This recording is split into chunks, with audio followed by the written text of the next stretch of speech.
Entramos en la recta final de nuestro programa de hoy y no vamos a ser cínicos, pero sí le vamos a explicar lo que significa este término. Y es que estamos acostumbrados a decir, mira ese que es un cínico, mira aquella que es una cínica, pero realmente ¿cuándo nace ese término? Nos lo cuenta como cada lunes, hablando de palabras que no utilizamos bien en la actualidad, nuestro filósofo de cabecera, Simón Cano. Buenas tardes, Simón, bienvenido de nuevo. Buenas tardes, muchas gracias, como siempre. No soy cínica dándote la bienvenida, que lo sepas, ¿eh? No, yo sé que, digamos, existe esta tendencia hoy en día a atribuirle un significado al cinismo, como hemos comentado, ¿no? Que hoy en día parece que es más bien como una autoconciencia malévola de lo que hay detrás de lo que uno hace, ¿no? Y que uno emplea descaradamente, ¿no? Sin embargo, es muy interesante cómo ese término se ha desvirtuado de su contexto original, ¿no? Que es la escuela cínica, ¿no? Es decir... porque nos vamos a ir a Grecia, ¿no? Exactamente. O sea, la semana pasada estuvimos en Roma, la anterior estuvimos en Grecia, y es que los griegos crearon muchas bases de la civilización, de lo que es la sociología o la sociedad de hoy en día también, ¿no? Sí, porque...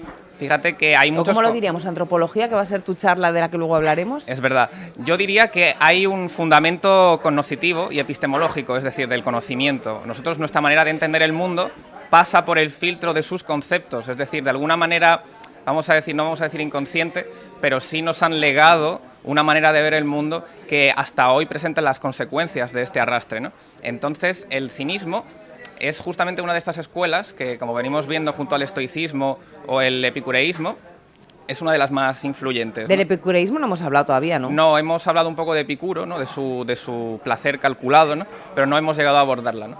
Y la cuestión del cinismo es muy interesante porque supone una ruptura fuerte con respecto al orden establecido en Grecia. Nos vamos a Grecia directamente, ¿no? ¿A qué siglo? Nos estamos yendo alrededor del 400 a.C., y, del año 400, no del siglo 400. Exacto, del año 400 antes de Cristo. Y entonces, para entender lo que significa el cinismo realmente, viene de un latinismo que viene a su vez del griego, que es kinikos, ¿no? Y kinikos era... Bueno, kinosarge era realmente igual que la estoa para los estoicos, era este sitio donde daban las clases. Para el kinosarge era el gimnasio académico donde se impartían clases, ¿no? Antístenes, por ejemplo... ¿Gimnasio académico? Sí, gimnasio académico. O sea, de entrenar también la cabeza. Y es muy curioso porque kinosarge más o menos puede significar algo así como perro sabio. Y eso tiene mucho que ver con cómo ellos entendían el mundo. Es decir, Aristóteles, por ejemplo, planteaba esto de que somos animales sociales y políticos, ¿no? El bios politikon. Pero ellos, por ejemplo, lo rechazan por completo. Ellos más bien lo que pretenden es una especie de autosuficiencia frente al Estado y a las normas institucionales o estatales. Me parece, es que me he quedado ahí noqueada con lo de el gimnasio, ¿cómo has dicho? Académico. Académico. ¿Eso no lo hay ahora o sí? Bueno, hoy ya, es que claro, el sentido academia de hoy en día realmente es una especie de institucionalización del saber, ¿no? De poder llegar a un sitio, aprender algo y luego vomitarlo en un examen, ¿no? Realmente es una especie de refuerzo. Pero claro, antes la gente realmente tenía esta tendencia a instruirse. Esto también era lo que era la paideia, que era esta instrucción para la política, que al fin y al cabo era lo que te hacía ser un ciudadano, ¿no? Sin embargo, precisamente los cínicos están en contra de esto. Es decir, para ellos todo lo social, todo lo estatal es una perversión de la naturaleza. Ah, mira. Claro, es decir, ellos eran un poco anarquistas entonces. Claro, es decir, precisamente el concepto que ellos defienden es el de autarquía, que es el de autosuficiencia frente al Estado. Y es muy interesante porque, claro, esto implica transgredir y criticar todo lo que son normas sociales, mitologías, ideologías, instituciones. Por ejemplo, ellos estaban muy en contra del matrimonio monógamo y heterosexual. Es decir, ellos realmente lo que abogaban era por precisamente muchas cosas que ahora mismo están defendiendo. Lo que pasa es que ellos lo llevaban a extremos muy fuertes. Por ejemplo, ellos llegaban incluso a defender el canibalismo, ¿no? Que en aquel momento era algo que iba completamente en contra de la religión, ¿no? Algo que también ellos atacaban. Pero ¿y a quién iban a coger para ser caníbales? O sea, ¿a gente viva o a cadáveres? No, claro, la cuestión está en que ellos, en un caso extremo, como por ejemplo lo que se ve en la Sociedad de la Nieve, ¿sí? Ellos no tendrían ningún tipo de reparo, ¿no? Sin embargo, en aquel momento todo alimento tenía que ser cocido. De hecho, algo cocido era símbolo precisamente de la civilización, ¿no? Me voy a... una cosa que acabas de decir es que dices que ellos no defendían el matrimonio monógamo. Exactamente. Pero sí el polígamo porque, claro, si defendían el matrimonio ya es algo social. Claro. Si no, rejúntate, ¿no? O sea, yo supongo que ellos no estuvieran pensando en el matrimonio, sino en tener una comuna, un harén, una cosa así, ¿no? Sí, claro, es decir, ellos, bien visto, ellos lo que defienden realmente, ellos y ellas, porque también hay alguna, Sí, claro. hay alguna filósofa cínica muy interesante, ¿no? Y realmente lo que defienden es la libertad ante todo, ¿no? Pero lo curioso, al fin y al cabo, y es algo que creo que habéis comentado antes, este tipo de moral ética cínica realmente surge en un momento de desencanto con respecto a la civilización. Es decir, ellos hacen un diagnóstico de los males de la sociedad. Por ejemplo, ellos creen que existen unos deseos mediatizados por el Estado, por lo social, y todo eso al final lo que genera es que el individuo sea un ser insaciable, que siempre está necesitando cosas y que nunca está satisfecho, ¿no? Que es O precisamente... sea, estaríamos ya metiéndonos casi también en el capitalismo Bueno, realmente depende... o en el consumismo. Sí, hay una, digamos, el problema de estas dos cuestiones es que habilitan a hablar de hasta dónde llega la libertad de la persona, ¿no? Porque claro, este conflicto siempre está ahí, ¿no? De si vivo en una sociedad determinada, ¿dónde queda mi libertad, ¿no? Pero claro, ellos son capaces de ver realmente que el individuo pasa por un momento de desconcierto, igual que los estoicos veían esto con el respecto a la redistribución territorial después de lo de Alejandro Magno, ¿no? Pero claro, si no tenemos unas normas en la sociedad, porque vale, una cosa es ni mucho ni tampoco, o sea, ni a mi modo de ver, este es mi pensamiento, ni anarquía ni represión, un término intermedio, ¿no? Que sería lo ideal. Si no ponemos unas normas sociales y cada uno hace lo que le da la gana, donde empieza tu libertad, acaba la mía. Porque si no, nadie al final va a tener libertad, si no hay unas normas establecidas. Porque si yo estoy trabajando para tener mis cosas, imagínate, me voy a la época de ellos, un huerto, y si yo estoy regando mis tomates todos los días para yo poder consumirlos, ahora vienes tú que has estado todo el día en la vida contemplativa y me coges mis tomates, ¿qué pasa? No, claro. Digamos, aquí la cuestión está en que la norma genera algo y es que nos permite generar una expectativa con respecto al otro y saber cómo puede actuar. Es decir, la norma de alguna manera constriñe y redirecciona una serie de comportamientos. La cuestión está en que ellos, como dice Plutarco, pretendían asilvestrar la vida, es decir, acercarse a lo salvaje. Porque ellos sabían vivir en sociedad, ¿o no? Bueno, digamos que, por ejemplo, había, me parece que fue Antístenes. Antístenes, por ejemplo, se dedicaba, en algunos casos, a perseguir prostitutas por la calle. ¿Para qué? Perseguirlas. Sin más. Sin más, simplemente... O sea, no para comérselas, ni de canibalismo, ni nada. Es precisamente... Solo era en extremo. Es el estado animal salvaje que precisamente recalca esto del kinos. Es decir, vale, igual que un perro rabioso va persiguiendo lo que sea. Totalmente. Que iba en plan así, tal Exacto. cual. De Pero hecho, luego las atacaba o algo. No, bueno, es que también fíjate que cuando, por ejemplo, decimos que, por ejemplo, ellos de alguna manera abordaron también el tema de la igualdad entre hombres y mujeres, ¿no? En una sociedad que realmente era profundamente machista. Pero la cuestión está en que para ellos realmente que una mujer fuera igual a un hombre era anular por completo su carácter de mujer, ¿no? Ellos seguían pensando que la mujer no valía nada, pero a la mujer la veían como un hombre. Sí. Exactamente. Y, o sea, que veían a ambos sexos iguales. Exactamente. Pero o sea, eso es como ahora, por ejemplo, los no binarios, ¿no?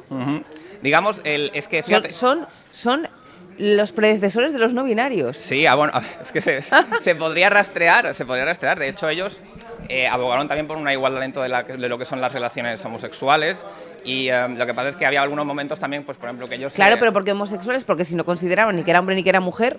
Claro, ellos... ¿Qué consideran que es? Todo tipo de unión para ellos era legítima, en tanto que era algo que la naturaleza había puesto ahí, pero que lo social había constreñido a través de la norma. A ver si una unión con una planta, porque hay gente que se ha casado con muñecas hinchables, hay gente que se ha casado con sus perros, hay gente que se ha casado con... yo que sé, con diferentes cosas inertes. Entonces ya eso también viene de ellos, de los cínicos de Grecia. Sí, yo hace poco vi una serie en la que un policía se acercaba a un cura y le decía algo así como: ¿has visto lo que han hecho en Japón? Que un tío se ha casado con su propia almohada, ¿sabes? Claro, es que es eso. Pero claro, la cuestión está en que de alguna manera estas transgresiones también llegan a un punto en el cual son cómicas, es decir... Claro, es que pierden la lógica. Claro, Antístenes, por ejemplo, como esto de la transgresión también implica criticar los mitos y las ideologías, y como bien sabemos, Platón defendía la inmortalidad del alma, un filósofo empezó a hablar delante de Antístenes sobre la inmortalidad del alma, sobre qué bonito tiene que ser el mundo de la resurrección, y Antístenes le sugirió educadamente que se suicidase para que comprobase aquella maravilla. Ajá. Y no lo hizo, ¿no? Obviamente. Porque era un cínico. Exactamente. Porque estaba criticando cualquier tipo de cosa. Exactamente. Esta es un poco la actitud, ¿no? Una actitud... Pero claro, una pregunta. ¿Y un cínico tolera que a él lo critiquen? Esto es una cosa interesante. De hecho, sí. Porque precisamente... Sí, él lo tolera. Claro, porque el carácter de su filosofía, aparte de criticarlo todo, dentro de este todo, incluimos también la escritura. Es decir, su obra realmente es práctica, es vivida, nunca escrita. Entonces, el fuerte carácter dialógico, de diálogo entre los filósofos, lo que realmente asienta es el carácter crítico de cómo una filosofía se va construyendo en la vida, en las interacciones entre las personas, ¿no? Esto es realmente lo interesante, esa voluntad de transgresión, esa, vamos a decir, subversión de los valores humanos, se da en el plano de las relaciones, y por eso, entre todas estas cosmovisiones y nociones culturales, como por ejemplo el lenguaje escrito, ellos lo criticaban todo, y esto pues precisamente era una de las cosas más importantes. ¿Y por qué nos ha llegado tan distorsionada la visión del cinismo que tenemos ahora con lo que en su origen fue cuando nació? Porque ahora mismo yo entiendo que un cínico es una persona que dice una cosa y hace otra, para mí. Sí, digamos que el cínico, el cinismo ha vivido vamos a decir, una remodelación a lo largo de toda la filosofía, ¿no? Ha pasado por una época existencialista, ha pasado por Nietzsche, el nihilismo, hasta que lo que nos ha llegado ahora mismo es un cinismo que no tiene ese carácter, vamos a decir... ¿El colorado? Sí, es decir, realmente ahora mismo lo que tenemos es un blanco y negro, es decir, una difusión del cinismo en tanto que autoconciencia malévola, porque eso realmente es lo que es cuando una persona es cínica, actúa, es mala, sí. Exacto, actúa con un conocimiento de causa, ¿no? Por ejemplo, cuando hablamos de la manipulación en su día, hablamos precisamente de que el manipulador es un cínico porque sabe lo que está haciendo. O sea, ¿siempre actúan con conocimiento de causa o hay gente que es así de naturaleza y ni siquiera son conscientes de que están siendo cínicos? Yo creo que cuando tú eres consciente de algo, es decir, cuando realmente conoces el hilo causal que puedes consecuenciar a partir de lo que haces... Eres cínico. Eres cínico. Pero cuando no, simplemente... eres ignorante. Eres ignorante, pero la cuestión está en que nosotros tampoco podemos... Por ejemplo, yo hago algo. Ese curso de acción realmente... El compromiso con ese curso de acción se hace cuando yo soy consciente de lo que puede ocurrir. Si no soy consciente de lo que puede ocurrir, o porque soy ignorante o porque no lo conozco, simplemente, eso ya no depende tanto de mí. De hecho, al fin y al cabo, la cuestión está en saber que no depende todo de nosotros, ¿no? Pero claro, este es el tema un poco del libre albedrío, de la determinación de la voluntad. Pero precisamente los cínicos abogarían porque todo esto realmente son constricciones que la cultura, que lo social nos ha impuesto y han pervertido la naturaleza, que era a lo que ellos se querían acercar realmente, ¿no? O sea, ¿un cínico va a seguir siendo cínico hasta el día en que se muera? Bueno, de hecho, dicen, no está muy claro cómo murió Diógenes, pero dicen que acabó siendo devorado por los perros. De hecho, ellos pensaban que a la persona que se le tiene que dar sepultura no se la tiene que enterrar, se la tiene que abandonar a su suerte, es decir, muerta, ¿no? Pero para que la devoren las bestias, para que vuelvan a la naturaleza de la manera más salvaje posible, ¿no? O sea, ¿Diógenes era un cínico? Sí, Diógenes era un cínico. De hecho, el síndrome de Diógenes realmente está mal puesto el nombre, porque se supone que el síndrome de Diógenes consiste en acumular todo lo posible, sí, pero realmente él, y como predica el ideal de autosuficiencia y autarquía, realmente no, realmente él iba con lo opuesto. Es decir, él realmente no acumulaba riquezas. De hecho, y ya... Si... Hombre, es que, perdona que del síndrome de Diógenes vamos a hacer una sección aparte, pero los que tienen Diógenes no acumulan riquezas, acumulan basura. Claro, pero ellos creen que todo vale. Sí. Esa es la cuestión. Entonces... Claro, pero fíjate... Te lo digo porque yo veía un programa, no sé si era americano o inglés, del síndrome de Diógenes, sí. Y vamos, ahí de tesoros tienen cero patateros. Sí, que para ellos todo es un tesoro. La basura de otros, para otros es un tesoro. Efectivamente, ahí está donde llega el Diógenes. Nos hemos quedado sin tiempo, Simón, pero sí, cuéntanos que te pueden ver en vivo y en directo el próximo 29 de febrero, ¿haciendo qué? Sí, el 29 de febrero a las 7... en la sala de usos culturales de la estación de autobuses de Málaga, que está en la primera planta, pues voy a dar una conferencia sobre la antropología y el arte, es decir, sobre el papel que puede tener una obra material, un índice material, a la hora de relacionar contextualmente a las personas, es decir, de cómo la obra de arte funciona como catalizador relacional, cómo todo esto, una obra de arte, pone en juego tanto lo que es la cultura de una época y de una sociedad, como las interacciones de las personas que la forman, ¿no? y era el marketing también de la época, ¿no? Son Sí. los marketing de, por ejemplo, hablamos de la Edad Media, que no existían ni redes sociales. Ah, ¿no lo sabía usted que en la Edad Media no existían las redes sociales? Pues no, no existían. Lo que existían eran artistas. Entonces, Simón estará para todos ustedes el próximo 29 de febrero. Si te parece, Simón, mira, la semana que viene ya te había dicho del aburrimiento, pero como vas a tener esa conferencia, al poquito hablamos de la antropología y el Venga, arte. me parece la muy semana bien. que viene. Sí. Genial. Bueno, pues muchísimas gracias por acompañarnos, Simón, y nos vemos la semana que viene con la antropología y el arte. Pues muchas gracias y que la filosofía os acompañe.